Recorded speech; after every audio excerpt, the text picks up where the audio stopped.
Muito boa noite, caríssimos telespectadores da Record News em toda Santa Catarina. Hoje, o Conexão ND tem um convidado especial, uma das maiores autoridades de Santa Catarina no Brasil em segurança pública. Estamos falando do ex-comandante-geral da Polícia Militar de Santa Catarina, ex-secretário de Segurança Pública, coronel da reserva da PM, Carlos Alberto de Araújo Gomes Júnior. Além da exibição da programação na Record News, todas as segundas-feiras a partir de 10 da noite, depois teremos também no ND+, o portal do grupo ND, NDTV e as redes sociais com esta entrevista do Coronel Araújo Gomes. Boa noite, Coronel. Prazer recebê-lo mais uma vez aqui na nossa emissora. Boa noite, Moacir. Na verdade, o prazer e a honra são todos meus, né? Me sinto extremamente lisonjeado de estar compartilhando esse espaço com você e aproveito para parabenizar pelo sucesso do programa recentemente estreado. E comunicar aos telespectadores que, no primeiro momento que eu falei com o senhor pelo telefone, o senhor prontamente atendeu o nosso convite. Então, mais uma vez, agradecido. Coronel, pergunta que não quer calar. Como é que esse bandido sabia que tinha 80 milhões de reais dentro do Banco do Brasil, agência de Criciúma? Bom, na verdade, esse crime ele reproduz o que os policiais sempre sabem, né? Quando há um bingo, quando há um golpe que acerta em cheio ou a quantidade de dinheiro ou o alvo esperado, é muito provável que haja colaboração interna, né? Então, essa informação, de alguma maneira, chegou aos criminosos. Além disso, ali era um centro de distribuição, como há vários no Brasil, onde a movimentação de dinheiro é muito grande, como praxe, e nessa época do ano é maior ainda. Ali, provavelmente, distribuía dinheiro para todo o sul do estado.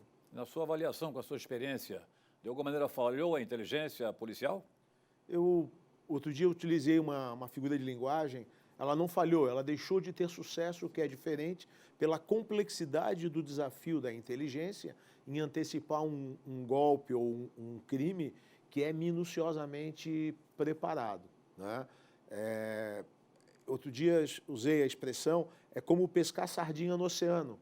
Então você tem milhares de informações cruzando, milhares de informações aparecendo e é preciso que alguma conexão comece a sinalizar. Alguém que desconfie quando foi alugar o galpão, alguém que achou estranho um carro que só vem à noite numa casa recém-alugada, um papo diferente de boteco ou de restaurante que é escutado por um garçom e chama a atenção e que, de alguma forma, chega até a polícia. Ou os controles eletrônicos, né, com inteligência de retaguarda, que poderiam ter ajudado. Sistema de câmeras que identifica placas, reconhecimento facial em alguns pontos estratégicos, o cruzamento de bancos de dados indicando pessoas procuradas em outros estados fazendo compras, despesas aqui ou coisa parecida. O senhor que, inclusive, teve uma atuação a nível nacional, esta operação, esta ação criminosa, foi a maior em Santa Catarina, uma das maiores do Brasil, pelo que se informa? Ela foi provavelmente a maior de Santa Catarina, com certeza, e ela está entre as grandes do Brasil. Esse tipo de crime ele estava sendo mais frequente, buscando centros de distribuição de dinheiro no interior de São Paulo, em alguns lugares de Minas Gerais, e houve um caso que se tornou muito famoso, onde uma base dentro do Paraguai foi atacada com as mesmas características. Quer dizer, se toma boa parte da cidade com um efetivo bastante grande, utilizando armamento de primeira ponta, preparação minuciosa e que normalmente tem como alvo quantidades gigantescas de dinheiro, como é esse caso, onde se estima algo em torno de 80 milhões. Há uma leitura de que esta bandidagem, essa ação dessa quadrilha lá em Criciúma, tenha sido uma reação pelo combate forte que está sendo feito às organizações criminosas. O senhor é partidário desta tese? Bom, em primeiro lugar, é preciso reconhecer que ano passado e esse ano houve um crescimento tanto nas ações como nos resultados obtidos, com uma nova característica, Moacir. A Polícia Federal e a Receita Federal têm conseguido atingir, de uma forma sem precedentes, o centro financeiro das grandes facções. Outra questão diz respeito à disponibilidade maior dessas armas na mão de criminosos, e elas funcionam como um capital de giro parado. Então, quando elas não conseguem enfrentar outras quadrilhas, quando não estão enfrentando a polícia, elas têm que dar lucro. E uma forma de dar lucro é elas serem utilizadas para crimes de grande proporção. Pela sua experiência, pelos seus conhecimentos na área de segurança pública, o senhor consegue descobriram, avaliar por que Criciúma? Eu acho que Criciúma foi escolhido como um alvo pela quantidade de dinheiro, por ter sido raro esse tipo de crime aqui, o que facilitaria a ação, pela falta de atenção local para esse tipo de articulação. Então, um lugar como, por exemplo, o interior de São Paulo, onde está batido, onde já aconteceu várias vezes, o tiozinho do cachorro-quente repara quando tem alguma coisa estranha. A dona Maria, ali da mercearia, percebe uma casa que deveria ter 3 pessoas comprando comida para 10 e chama a atenção. Num local onde os índices criminais são baixos e esse crime não tem muito precedente, é mais fácil se estruturar sem chamar a atenção. Para o leigo, em geral, Blumenau e Joinville teria Banco do Brasil com mais dinheiro do que Criciúma. Não necessariamente, não? Por causa da questão da logística de distribuição. Agora, o que é interessante observar, quando você olha esse tipo de crime, é que ele tem várias fases de interação entre o crime e a força de segurança. Então, você tem, primeiro, a prevenção, que é antes, onde a inteligência é fundamental. Então, de 2 formas, esse crime pode ser antecipado. Ou a quadrilha, ou integrantes da quadrilha já vem sendo investigada, e aí, nos grampos telefônicos, nas interceptações de telemática, alguma conversa dá uma pista ou entrega que o crime está sendo preparado, ou fatores de inteligência, que é quando não há uma investigação própria, mas o próprio monitoramento do cenário indica que tem alguma coisa errada. Depois você tem uma fase interessante, importante, que é quando o crime está acontecendo. A primeira reação ser uma reação segura, responsável, forte, como efetivamente foi. Nós estamos na fase 3, que está se prolongando. A fase 3 é logo após o crime, o que se faz para prender quem dá para prender, e já foram presos 12, e para juntar, proteger o máximo de provas e evidências para que a fase 4, que é a fase de investigação, que pode durar meses, pode durar até 1 ano, 2 anos, permita chegar até a liderança da quadrilha e, se for possível, recuperar parte do que foi roubado. Um assalto também de gravidade e repercussão internacional lá no aeroporto Quero-Quero, lembra? O senhor estava no comando geral, não estava? Estava no comando geral. E aí, quanto tempo levou mais ou menos, o senhor lembra, para descobrir os bandidos lá? Teve mais ou menos essa dinâmica. Nós ficamos em operações logo após, durante quase 2 semanas. Pegamos o fio da meada quando descobrimos o galpão onde estava escondida a ambulância que foi utilizada na fuga, né? um meio de fortuna bem criativo. E dali para frente, a Polícia Civil foi fazendo investigações e em torno de 6 meses depois já havia pessoas presas em 3 estados.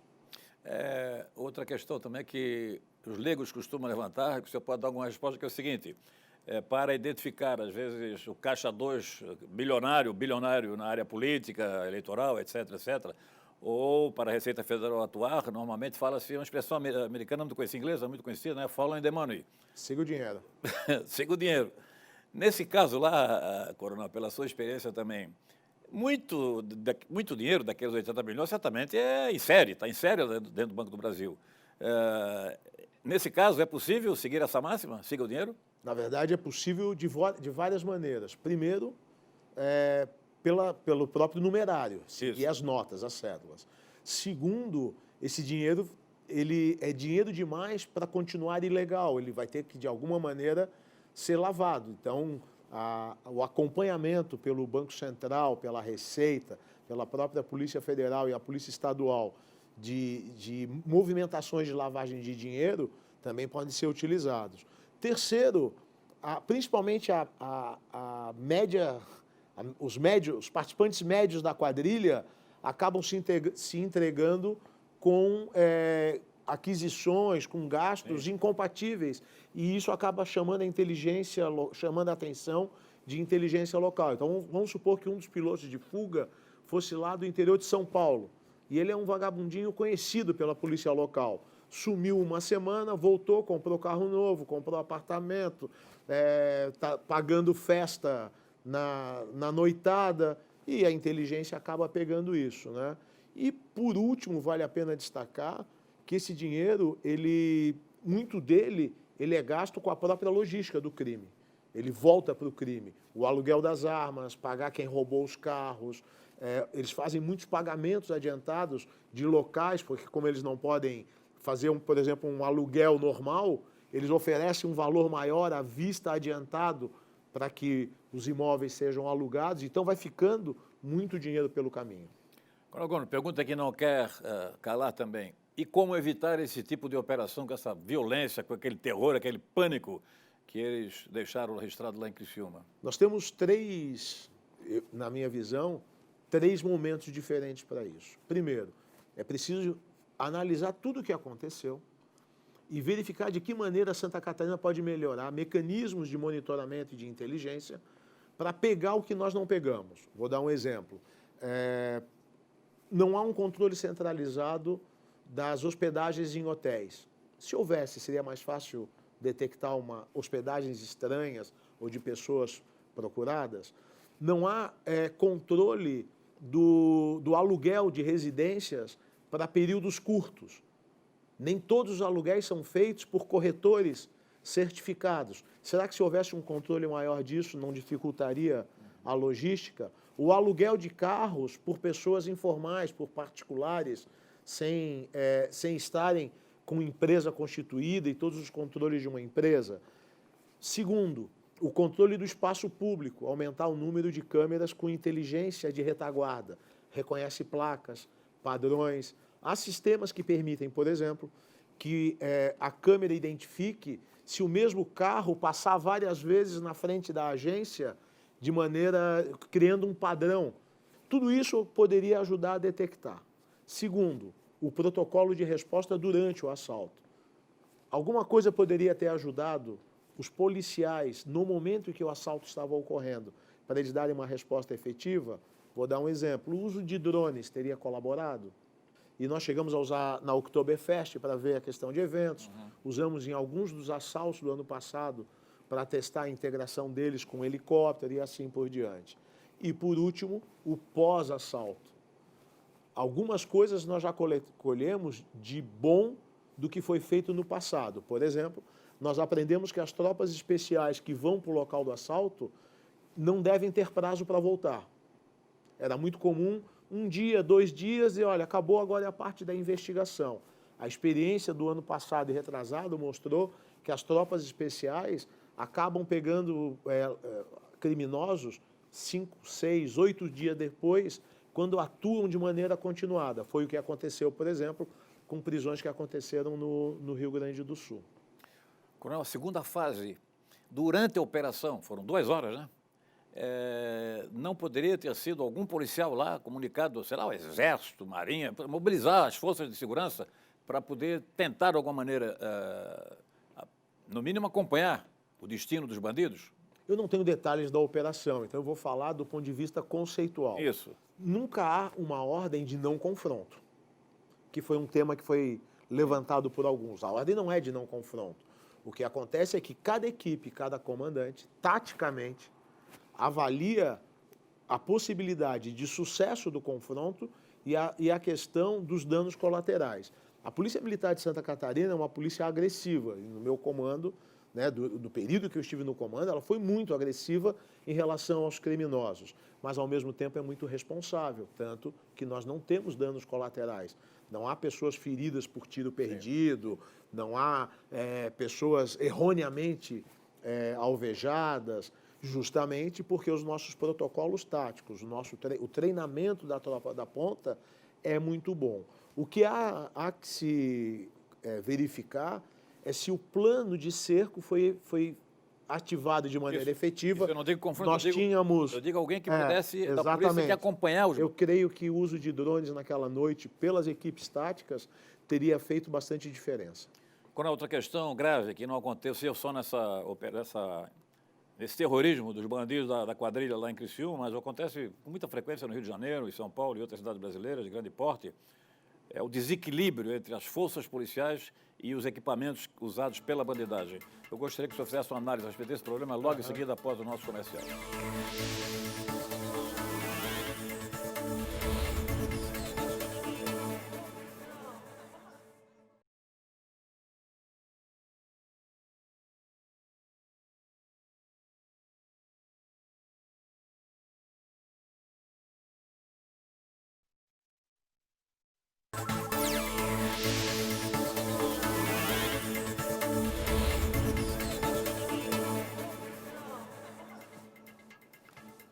Este é o Conexão ND, pela Record News, depois com a apresentação pelo portal ND+, do Grupo ND, ND Notícias e redes sociais para o Brasil e para o mundo. Hoje, com a presença do coronel da Reserva da Polícia Militar, Carlos Alberto de Araújo Gomes Júnior. Então, coronel, a pergunta que ficou no ar antes do intervalo comercial. O desequilíbrio notório, ostensivo, gigantesco, entre os armamentos usados pela bandidagem, pelas quadrilhas, os equipamentos que eles usam, veículos, às vezes lanchas potentes, etc., veículos potentes e blindados, e os armamentos e as condições em que operam a Polícia Militar e a Polícia Civil. Mais a Polícia Militar porque ela está na linha de frente. Esse é um questionamento interessante, porque ele não tem uma resposta fácil. Em primeiro lugar, é preciso lembrar, Moacir, que deste tipo de crime, os criminosos juntam o que eles têm de melhor, calculando qual é a posição da polícia. Então, eles planejam o crime neutralizando as vantagens. Vou dar um exemplo. O quartel fica na beira de uma via expressa, o que é uma vantagem. Ele vai lá e coloca um carro para tirar essa vantagem e bloquear a saída do quartel. O reforço pode chegar rápido pela 101. Ele vai lá e bloqueia o túnel para não poder chegar. Então, ele vai planejando para neutralizar as vantagens. Quando se fala de equipamento, é uma corrida entre criminosos e polícia, em que entra em jogo duas coisas. Você tem uma questão, primeiro, de custo, que é importante. Quer dizer, quando você tenta equipar todas as suas patrulhas para o pior caso, você tem, às vezes, um desperdício de dinheiro público, porque a rotina da polícia não é enfrentar esse tipo de crime. E você tem o outro condicionante, que é você lembrar que a polícia não é um exército, ela tem que estar pronta, mas ela é comunitária. Então, vou te dar um exemplo de um dilema. Blindar as viaturas. Quando você blinda a viatura, ela não baixa o vidro. Aquela interação com o cidadão não tem mais. Então, você tem sempre um dilema entre o quanto nós podemos nos tornar mais fortes, mais combativos, mais agressivos, sem perder uma característica que é a principal do dia a dia, que é a capacidade de interagir com a sociedade. Mas, nos últimos 2 anos, nós fomos tornando a tropa mais equipada, com equipamentos mais prontos para esse tipo de ação. Vou te dar 2 exemplos. Nós introduzimos no ano passado o uso dos fuzis calibre 7,62, que é o mesmo calibre do Exército, e trouxemos ele para a região urbana. Houve uma grande discussão teórica se deveria, se não deveríamos, mas foi fruto da experiência daqueles assaltos em Blumenau. E os últimos 5.000 coletes que eu deixei comprado um pouco antes de sair do comando, subiu um nível de proteção para quem é da rádio patrulha e 2 níveis para quem é de tático, recebendo uma placa de porcelana para resistir a alguns calibres de fuzil, já pensando nessa questão do enfrentamento com quadrilhas mais estruturadas. E Jaraguá do Sul começou a testar viaturas parcialmente blindadas. Nesse encontro de Criciúma, o que realmente desequilibraria um confronto é o fato de quase 90% dos carros dos criminosos serem blindados. Essa é a grande diferença. Fora isso, a nossa tropa está usando o FAL com o calibre 7,62, que é bom, está usando o T4, que é uma versão nacional da versão mais moderna do AR-15, para que as pessoas entendam, do M16, né, americano. Na verdade, é o M4, que é a versão mais moderna, no calibre 5,56, que é o calibre que a OTAN usa, né, e que o exército americano usa. Qual é o que desequilibra a favor dos criminosos em termos de poder de fogo num combate urbano com 30 criminosos com fuzil? É que os criminosos atiram para qualquer lado, correndo o risco de pegarem qualquer um. E os policiais têm uma grande limitação, porque eles estão ali para proteger. E eles não podem atirar indiscriminadamente, mesmo que tenham oportunidade, se acharem que pessoas não envolvidas, se terceiros, vão ser feridos. Essa desigualdade, esse desequilíbrio, vai falar um leigo, também é flagrante, não apenas nos casos como esse gravíssimo, Criciúma, pânico, terrorismo, uma coisa super bem organizada, mas até no dia a dia, porque o bandido está na sombra, o bandido está paisando e o policial está sempre fardado. Certeza.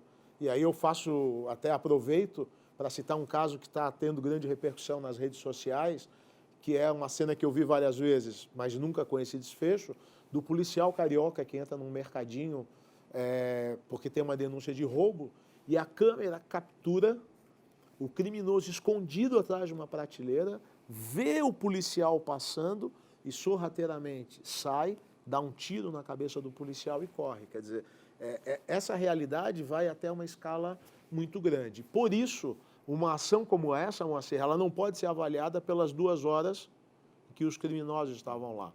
Mas o desfecho é quando o último é preso, quando o dinheiro é recuperado, quando a quadrilha é desarticulada. Lembrando, entretanto, que no ano passado e retrasado, as nossas reações foram um pouco mais violentas e agressivas e nós tivemos boa parte das quadrilhas presas ainda no desdobramento do crime e boa parte dos criminosos morreu em confronto com as nossas tropas. No mesmo dia, lá em Criciúma, houve um oficial da Polícia Militar que fez um desabafo bastante pesado, contundente, no sentido de que, se não mudar a legislação, a situação vai continuar.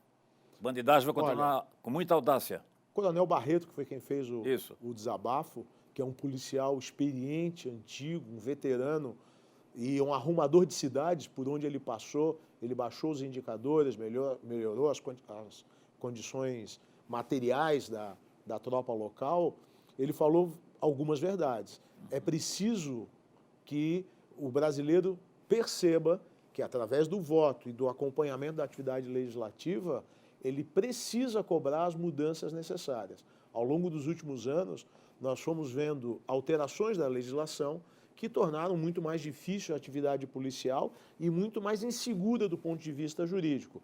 Vou dar alguns exemplos. A progressão de pena, que acabou atingindo crimes que antes não eram atingidos. As alternativas à prisão preventiva e provisória, principalmente a preventiva, que foram abertas e passaram a ser adotadas como regra. A audiência de custódia, que inverteu a lógica do flagrante. Eu sou do tempo que um flagrante prendia. Eventualmente, o juiz soltava. Daí vem a expressão quebrar o flagrante. Ele precisava ser quebrado. Hoje é ao contrário. O flagrante apresenta ao juiz de custódia. Como regra, ele libera com ou sem medidas alternativas. Não pode sair depois das 10 da noite, tem que se apresentar no fórum. Eventualmente, ele transforma a prisão em prisão preventiva. Com isso, criminosos perigosos acabam soltos. Eu vou te fazer uma pergunta. Você acredita que um criminoso daquele que vira à noite de fuzil no centro de uma cidade, até a semana passada ele estava furtando picanha no supermercado ou não? Não. Ou esse é um cara que tem uma história longa criminosa, foi preso várias vezes, foi solto várias vezes e assim por diante? O senhor conheceu muitas fichas dessas? Nós prendemos pessoas que tinham 80 passagens policiais. Estavam em liberdade. Estavam em liberdade legalmente em liberdade. Por quê? O conceito de reincidência ele é muito complicado. Então, leva muito tempo até uma sentença transitar em julgado. E não é culpa dos juízes, não é culpa dos promotores, não é culpa do... A lei é que não ajuda. Claro que há juízes que se excedem um pouco no garantismo, que tem, não é que se excedem, tem uma linha teórica mais preservadora de direitos individuais e que, às vezes, isso exacerbado provoca decisões que são questionadas pela sociedade e há juízes que têm a mão mais dura, isso sempre houve. Mas o range, o leque de decisão do juiz é cada vez menor. E com a lei de abuso de autoridade, responsabilizando o juiz com mais dureza em situações não muito bem definidas na legislação, torna mais difícil, mais arriscado para a carreira de um juiz ele ter a mão dura, ele ser um cara duro no seu julgamento. Faz mais de um ano que o Congresso Nacional está para aprovar a prisão em segunda instância. E, lamentavelmente, ele discute o sexo dos anos, discute em tudo, mas não discute o essencial, que é a prisão em segunda instância. Isso também afeta a questão legal e a atuação policial, claro, a segurança, diretamente. Com certeza. A audiência de custódia, a prisão em segunda instância, as medidas alternativas à prisão preventiva são fatores extremamente importantes para determinar esses ciclos curtos de reincidência. Na outra ponta, o policial tem poucas garantias de segurança jurídica por causa da imprevisibilidade, às vezes, da decisão judicial. Um tema que foi alvo de muita polêmica o ano passado, que estava no pacote anticrime, era caracterizar melhor a legítima defesa do policial que atua preventivamente e acaba matando alguém, por exemplo. Parecia algo secundário ou parecia algo exacerbado, mas muitos policiais passam anos respondendo por ações onde eles agiram em legítima defesa própria de terceiro por causa da dificuldade de enquadramento, porque a lei que se aplica a um profissional é a mesma que se aplica a um cidadão comum. Na semana passada eu fiz um comentário dizendo que muitas vezes até setores da mídia dão mais credibilidade aos bandidos do que aos policiais. O senhor concorda com essa minha observação ou ela é irreal? Na verdade, não só concordo, como implementei um projeto na Polícia Militar de câmeras individuais, justamente para proteger os policiais de falsas acusações. Está indo bem esse projeto? Que são muito... Esse projeto está indo bem, ele teve uma interpretação incorreta no início, teve resistência de setores políticos, mas aos poucos policiais estão percebendo que a câmera mais tira eles de apuros do que os coloca em confusão. Então, eu sou observador dos pequenos detalhes, Moacir. E eu assisti muitas filmagens, onde duas expressões dos policiais me chamaram a atenção. A primeira, pessoas folgadas, mal educadas, muitas vezes autoridades abusivas, e o policial dizendo, eu estou filmando, me indicando que a câmera traz segurança. E pelo menos em duas ocasiões, após confrontos letais, o policial se vira para o colega e diz assim, a câmera estava ligada? Você filmou tudo? Ele diz, filmei. Diz assim, ainda bem. Porque sabe que muitas vezes, nem no judiciário, nem na imprensa, nem nas redes sociais, ele vai ter uma avaliação justa da sua conduta. E a câmera é uma garantia. Coronel, para encerrar, um minutinho aqui, o senhor contou um pouco como é que está a sua vida depois que o senhor saiu da Polícia Militar, do comando, e agora está na reserva. É muita leitura, está escrevendo um livro de memórias, é isso mesmo? Bom, muitas coisas. Primeiro, fico feliz em ver que as gerações que me sucedem na corporação são muito superiores e a corporação é grande porque a sucessão de gerações é muito boa. É gostoso ser comandante, olhar para a corporação e ver ela maior do que você entregou, porque nós somos um passador de bastão, é uma corrida de revezamento. E quanto melhor aqueles que nos sucedem, mais realizados a gente está. É quase como uma relação de pai para filho, né? Um pai que se orgulha do sucesso dos filhos. Estou tendo tempo para ler, que fazia tempo que eu não tinha, para escrever um pouco, esparço artigos, né? E produzindo alguns estudos teóricos, colocando a minha experiência no papel. Estou correndo, né? Correndo no sentido literal, podendo gastar um pouco do meu tempo com atividade física, revendo amigos e observando tudo com muita atenção, porque não me considero fora, né, do cenário de segurança pública, até porque tudo que eu estudei, tudo que eu vi, as experiências que eu tive, com certeza ainda podem ajudar, né? E um velho soldado sempre tem, nem que seja nas suas histórias de caserna e de combate, sempre tem um pouco de sabedoria para compartilhar. O senhor é considerado um dos ícones, né, da segurança pública catarinense brasileira e, sobretudo, da Polícia Militar de Santa Catarina. Então, agradeço mais uma vez a honra da sua presença aqui no nosso Conexão ND da Record News e muito sucesso, felicidade e saúde para o senhor, para toda a sua família. Um grande abraço e obrigado pela presença. Eu que agradeço o convite, foi um prazer. Para você que está nos ouvindo, minha continência, até a próxima, se Deus quiser. Boa noite a todos e até a próxima. Obrigado.